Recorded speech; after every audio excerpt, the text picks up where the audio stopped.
Barat, Indonesia.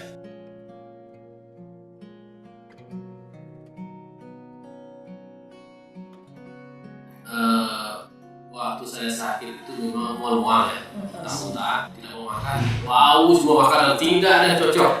Dari asal darah, semua dokter itu mengatakan kamu sakit ginjal. Kalau tidak tidur ya pasti tidak tidur juga. Biasanya didampingi ibu duduk sama-sama dulu. Di apa? Kalau kita di sana tuh dia bukan belakang dulu. Nah, kebetulan dia perawat ginjal juga. Jadi dia tahu apa yang saya hadapi, cuma apa yang saya hadapi dia paham. Bukan takut, jadi seolah kita mati dalam hidup sebenarnya.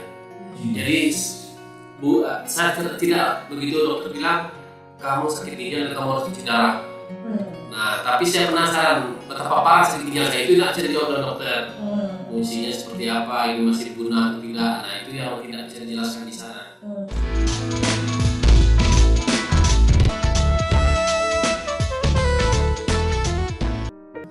Tidak ada perubahan karena uric acid tetap tinggi gitu, Pak. Tidak, dia memburuk tapi dia tetap tidak ada perubahannya. Betul, termasuk salah satu profesor di Jakarta di rumah sakit Cikini saya berobat. Tidak ada jalan lain sakit ginjal, hanya cuci darah. Saya sedih waktu itu karena dia memvonis saya kan. Tidak ada, kamu terus mikir lain kecuali kamu cangkok ginjal. Cangkok ginjal juga sangat mungkin gitu kan. Dia selalu mengatakan saya, ini bukan akhir dari segala-galanya. Cuci darah itu bukan kita harus sedih, tapi hanya untuk kebersihan, untuk kesehatan. Tapi saya nggak bisa terima karena pandangan orang terlalu udah cuci darah itu kan, udahlah si anak itu si sakit ginjal cuci darah lagi. Jadi pandangan sinis orang itu juga menghukum saya dalam hidup sebenarnya. Jadi orang menjudge kita, tuh lihat si anak itu cuci darah, biar dia sakit ginjal.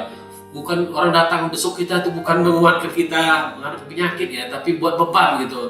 Saya tuh sampai tidak mau komunikasi dengan orang di rumah sakit, saya tidak mau terima tamu. Lebih dari macam sasa. Jadi begitu tahu cuci darah itu, saya sudah tak berdaya lagi, rasa aduh ini akhir dari semua kehidupan saya lah. Jadi saya merasa tak berguna, mikirkan anak-anak lah.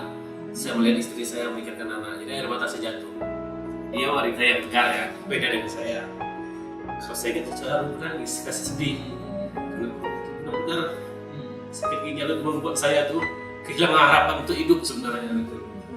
Jadi saya merasa tidak berguna.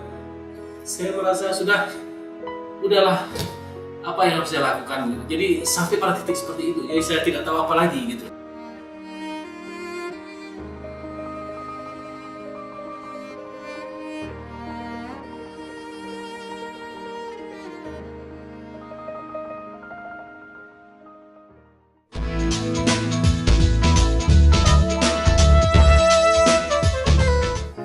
Kalau buat Tencel kita selalu baca di internet ya, karena kebetulan ibu rajin, saya juga rajin buka. Kalau kosong gini kita buka internet terus tentang ginjal ya, berbagai teknologi pengobatan. Nah, baru karena kita sudah mencoba ke Kucing, kita sudah ke Indonesia tuh hampir semua dokter yang terkenal kita datangi. Nah, jadi kita keliling Jakarta biasanya mulai. Kita buka internet hari itu orang tahu Tencel waktu ada program di Jakarta itu, kita cari di Cempaka Mas, nggak ketemu waktu itu tutup kan, lalu kita cari ke Citikon, nah baru ketemu Legend waktu itu. Dia kuat, lalu saya masih percaya ini penipuan.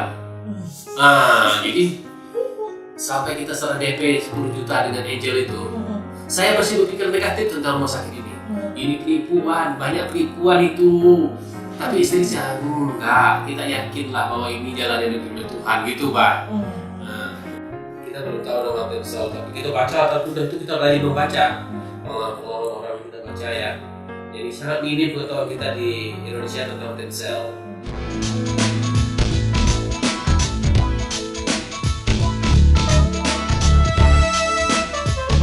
Nggak ada lagi kalau yang seperti semuanya itu tidur ya udah bangun besok pagi gitu.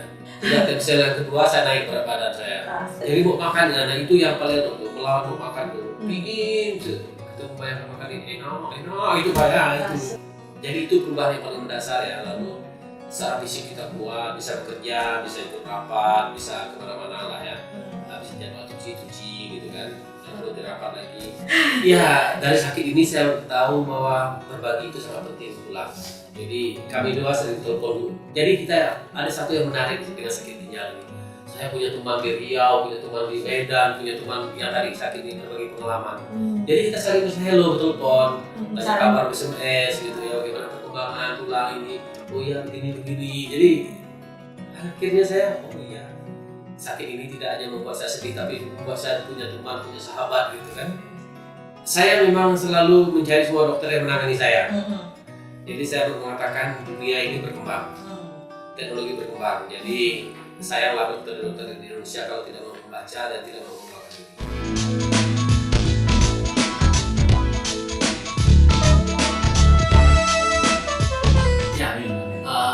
Setelah saya berobat di sini, saya menemukan sebuah harapan baru tentang hidup. Saya bisa membangun mimpi saya ingin menjalankan cita-cita saya bersama anak dan keluarga. Jadi itu yang membuat saya senang. Saya senang dengan Profesor Obama karena dia bisa mampu menjelaskan dengan saya dengan baik.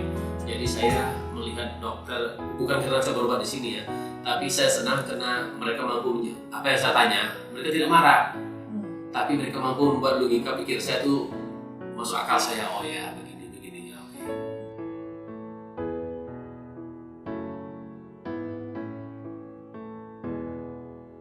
Jadi teknologi ini sangat bagus, terus saya merasakan ya. Jadi sekarang saya sangat promosikan dan saya di mana-mana.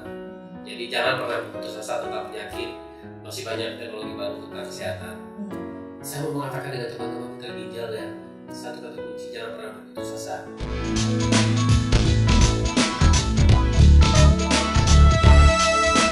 Itu sangat dukung dia, apapun dia korbankan untuk kami, biaya segala macam ya. Kita tahu ini mahal, tapi semua kita keluarkan uang tidak ada perhitungan. Yang penting harus sembuh. Nah itu ya, jadi untuk sampai saat ini kami luar biasa. Jadi saya bersyukurlah bahkan istri yang luar biasa mendukung dalam sakit ini ya. Kalau enggak saya udah tinggalkan loh. Tapi hal yang paling penting ya, dalam menghadapi penyakit ginjal, selain dukungan istri, dukungan anak keluarga lah, semua itu sangat penting. Jadi kita merasa tidak terbebani gitu ya. Jadi kita mengeluarkan uang banyak, tapi keluarga saya tidak pernah menyesalkan. Itu sangat menyenangkan saya. Tidak ada kata yang buruk karena dia wanita yang sangat luar biasa, sangat baik dalam pasangan saya gitu ya. Jadi saya tidak pernah menyesal mendapatkan dia sebagai seorang istri. Saya bersyukur mendapatkan dia.